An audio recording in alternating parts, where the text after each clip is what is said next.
À force d'avoir mon chien qui tire la laisse, je commence à développer des symptômes. J'ai hyper mal au bras et au cervical. Alors les problèmes de cervical, c'est la maladie des jeunes. C'est à force de regarder leur portable. Et quand j'avais leur âge, je faisais pas ça avec mon tatou. Et qu'est-ce que tu fais? Tu regardes ta bite? Non.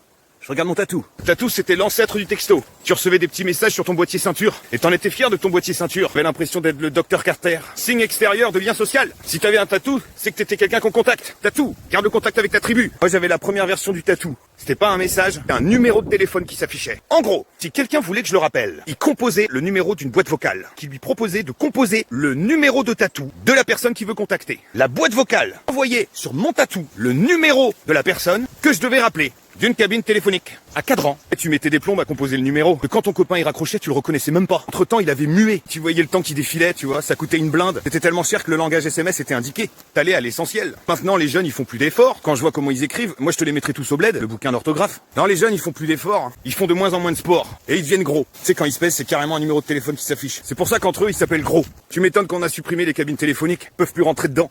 Non, c'était une époque où fallait vraiment avoir envie pour communiquer avec quelqu'un. On parlait de la pluie, du beau temps, mais avec le sourire. On avait un beau teint. C'était peut-être sport, et on avait au moins le mérite de faire des efforts pour garder la ligne.